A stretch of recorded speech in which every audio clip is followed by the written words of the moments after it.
Podcast número 2. Nosso estudo hoje é sobre Ellen White e a interpretação profética.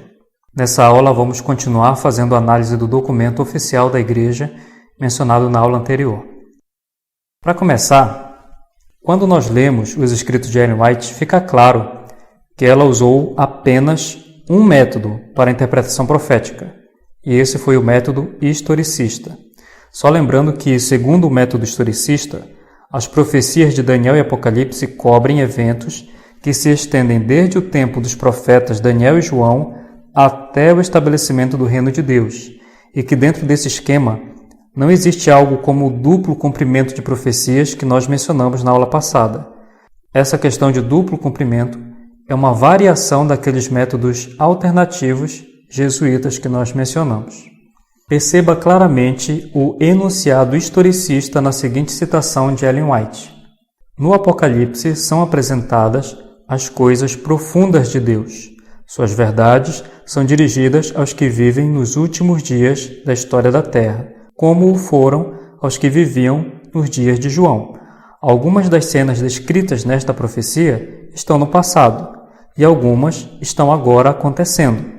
Algumas apresentam-nos o fim do grande conflito entre os poderes das trevas e o príncipe do céu, e algumas revelam os triunfos e o regozijo dos remidos na terra renovada. Atos dos Apóstolos, página 584. Então, segundo Ellen White, Deus designou que a profecia apocalíptica encontrasse um cumprimento sequencial no desenrolar da história. Ela diz que, primeiro, algumas dessas profecias já tiveram o seu cumprimento nas eras passadas. Segundo, ela diz que algumas das profecias estão encontrando o seu cumprimento agora. Terceiro, ela afirma que algumas focalizam sobre o conflito final na controvérsia e ainda não tiveram seu cumprimento. E, finalmente, quarto, ela diz que algumas porções das profecias relacionam-se ao estudo da nova terra, quando somente então encontrarão seu cumprimento. Quando ela diz que suas verdades são dirigidas aos que vivem nos últimos dias da história da Terra, não significa que ela está propondo um duplo cumprimento daquelas porções das profecias já cumpridas.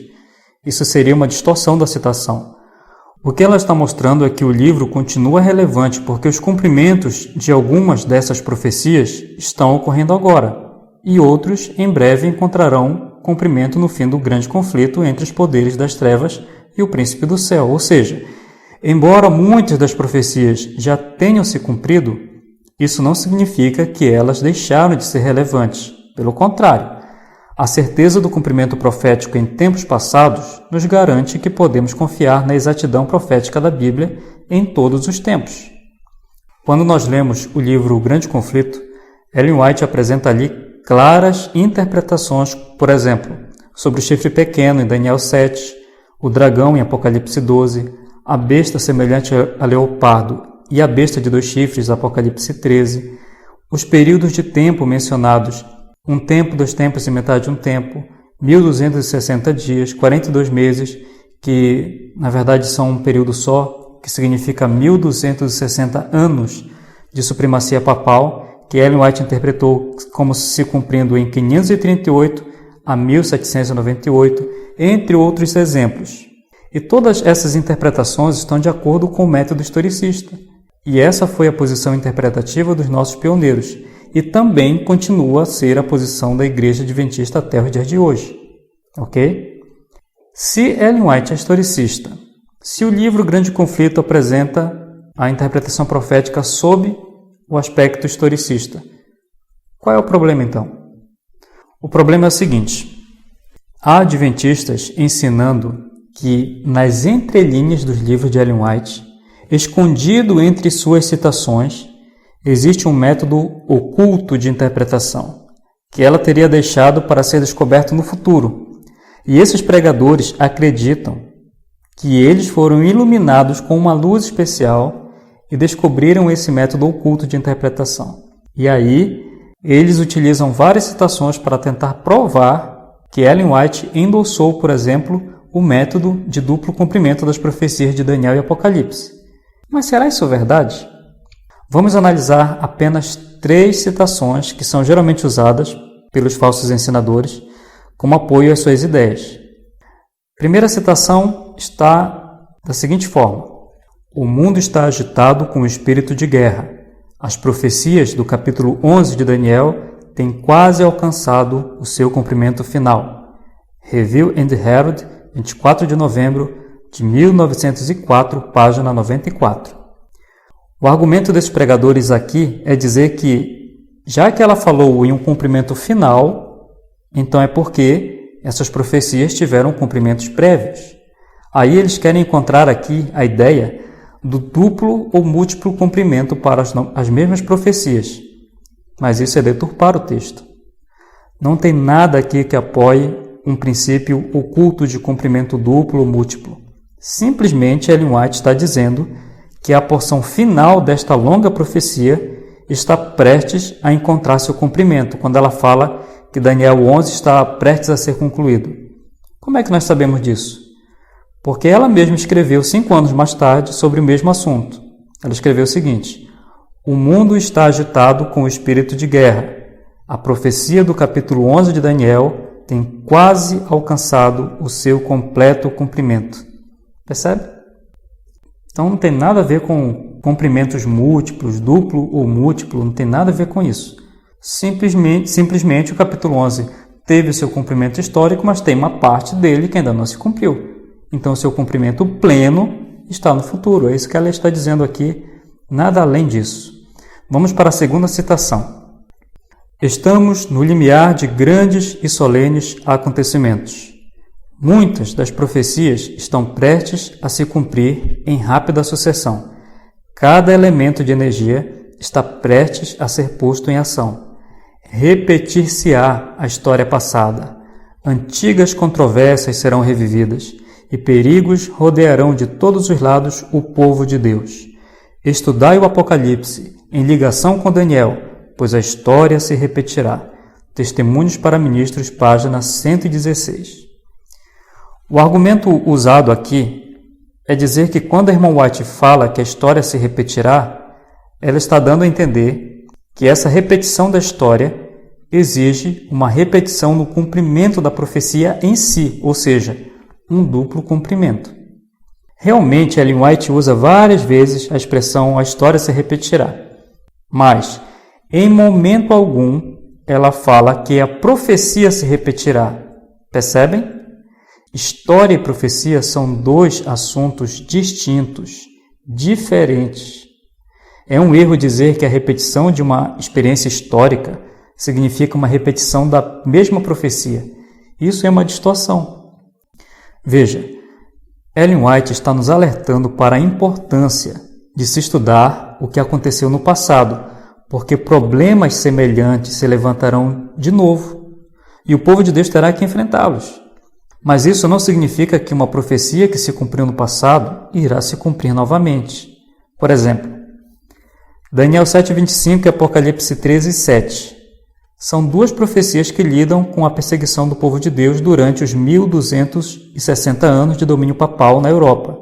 Sabemos que a perseguição contra o povo de Deus será repetida no final da história humana, porque outra profecia afirma isso. Apocalipse 13, versos 15 a 17. Mas essa repetição da perseguição, isso é a história repetida, não envolve a repetição das profecias de Daniel 7:25 e Apocalipse 13:7. Estudar as vidas dos fiéis e as questões que eles enfrentaram em seus tempos e como eles as enfrentaram também, isso nos ajuda, pode nos fortalecer para enfrentar as perseguições no nosso próprio tempo. Portanto, essa citação, que é usada para apoiar o duplo cumprimento também, é uma distorção. Terceira citação. Essa próxima citação ela é usada como se fosse o argumento decisivo para provar que Ellen White endossou o duplo cumprimento de profecias. Vamos à citação. A questão do sábado será o tema no grande conflito em que todo mundo terá uma parte. E aqui ela cita o texto de Apocalipse 13, versos 4 a 8 e verso 10. Todo esse capítulo é uma revelação do que certamente acontecerá. E aqui ela cita Apocalipse 13, versículo 11 e versículos 15 a 17. Essa citação se encontra no Comentário Bíblico Adventista do Sétimo Dia em inglês, volume 7, página 979. Os falsos ensinadores argumentam que pelo fato de Ellen White ter dito que todo esse capítulo é uma revelação do que certamente acontecerá, isso prova que tanto o poder papal como também o elemento de tempo de sua supremacia antes de seu ferimento, 42 meses proféticos ou 1260 dias proféticos, se cumprirão novamente. Parece até lógico, mas vamos observar um pequeno detalhe chamado contexto, ok? O contexto dessa citação começa em um parágrafo anterior, na qual Ellen White primeiramente cita Apocalipse 14, versículos 9 e 10, a advertência do terceiro anjo contra a marca da besta e a sua imagem. Então ela faz uma observação. Ela diz: é do interesse de todos compreender o que é a marca da besta e como poderão escapar das terríveis ameaças de Deus. Porque os homens não estão interessados em saber o que constitui a marca da besta e sua imagem? Está em direto contraste com a marca de Deus. Então aqui ela cita Êxodo 31, versos 12 a 17, que declara que o sábado é o sinal ou a marca de Deus, assim implicando que a marca da besta é alguma coisa que é justamente o oposto do sábado. Aí ela continua, ela diz assim: a questão do sábado será o tema no grande conflito em que todo mundo terá uma parte. Nesse ponto ela cita Apocalipse 13, versículos 4 a 8 e verso 10. Esta passagem provê a informação pela qual é possível identificar a besta, ou seja, sua origem, poder derivados do dragão, seu especial domínio por 42 meses proféticos, sua perseguição dos santos nesse tempo, sua blasfêmia contra o céu, seu cativeiro e o fato de que o mundo adorará e seguirá sua liderança outra vez. Fundamentado nesses dados, é possível determinar que a besta é o poder papal. Isso coloca o leitor em uma posição para identificar a marca e imagem da besta como ela insistiu para fazer no primeiro parágrafo de sua declaração. Após citar Apocalipse 13, versículos 4 a 8 e versículo 10, provendo a informação para identificar a besta, porque esse é o assunto, Ellen White diz: todo este capítulo é uma revelação do que certamente acontecerá. Ela então imediatamente cita Apocalipse 13, versículo 11 e versículos 15 a 17. Estes versos predizem o surgimento da besta de 2 chifres, versículo 11, e a instituição da imagem da besta e a imposição da marca da besta sob pena de boicote e morte. Assim, é bastante claro que quando Ellen White diz todo este capítulo é uma revelação do que certamente acontecerá, ela não está dizendo que Apocalipse 13, versículos 4 a 8 e 10 terá um duplo cumprimento. Forçar esse significado é arrancar a declaração de seu contexto. O seu tema não é um cumprimento dual de Apocalipse 13, de 1 a 10, ou do seu período de tempo. Em vez disso, o seu tema é a marca da besta e sua imposição no tempo do fim. Essa é a ideia-chave de ambos os parágrafos desta seção. O único propósito para citar Apocalipse 13, versículos 4 a 8 e 10, é para que o leitor possa identificar a besta. Se ele pode identificar o animal, ele está em condições de identificar a sua marca, que afirma Ellen White é exatamente o oposto do sinal de Deus. Assim, com a besta e a sua marca no lugar, ela aponta para a previsão profética, lidando com a imagem da besta e o caráter impositivo da marca e da crise que cercam essa questão no futuro. Então, queridos, além dessas, há outras citações, mas creio que já deu para perceber como esses falsos ensinadores se utilizam de citações de Ellen White para tentar provar os seus pontos de vista. Agora vamos para a parte final dessa aula. Você acha que essa ideia do duplo cumprimento profético é nova? Surgiu agora? Não. Em 1890, veja só, em 1890, Ellen White já alertava contra esses falsos ensinos e seus ensinadores. Você sabia disso? Primeiro vamos ver aqui no livro Evangelismo. Ela escreveu o seguinte: Preste atenção. Alguns há que estão investigando as Escrituras em busca de provas de que estas mensagens estão ainda no futuro. Opa, parece que é isso que temos visto aqui nos nossos dias também. Ela continua. Eles concluem pela veracidade cumulativa das mensagens, mas deixam de assinalar-lhes o devido lugar na história profética. Portanto, essas pessoas acham-se em perigo de transviar o povo quanto a localizar as mensagens. Não veem nem entendem o tempo do fim, nem o tempo a que devem aplicar essas mensagens. Evangelismo, páginas 612 e 613. Perceberam? Pessoas aí querendo aplicar para o futuro as profecias, e ela repreendeu isso aqui. Continuando, no livro Mensagens Escolhidas, volume 2, ela diz: Não consegui dormir depois de 1h30 da madrugada. Eu estava levando ao irmão T uma mensagem que o Senhor me dera para ele. Os pontos de vista particulares que ele mantém são uma mistura de verdade e de erro. Os grandes sinais demarcadores da verdade, mostrando-nos a direção na história profética, devem ser cuidadosamente observados, para que não sejam derribados e substituídos por teorias que trariam confusão em vez de genuíno esclarecimento. E só dando uma pausa aqui, esses demarcadores da verdade que ela menciona aqui é toda a construção daquilo que foi feito desde a nossa origem como igreja. Os marcos que foram estabelecidos, queridos, esses marcos não podem ser substituídos. Você não pode arrancar os fundamentos daquilo que a igreja estabeleceu lá na sua história, desde a sua origem. Eu repito, foi uma base fundamentada na Bíblia e na revelação de Deus. Você não pode arrancar os fundamentos. Entende? Mas vamos continuar a citação. Ela diz: Tem havido uns e outros que, estudando a Bíblia, julgaram descobrir grande luz e teorias novas, mas não têm sido corretas. As Escrituras são todas verdade, mas por aplicarem-nas mal, homens chegam a conclusões erradas. Alguns tomarão a verdade aplicável ao seu tempo e pô-la-ão no futuro. Acontecimentos na sequência da profecia que tiveram seu cumprimento no distante passado são considerados futuros.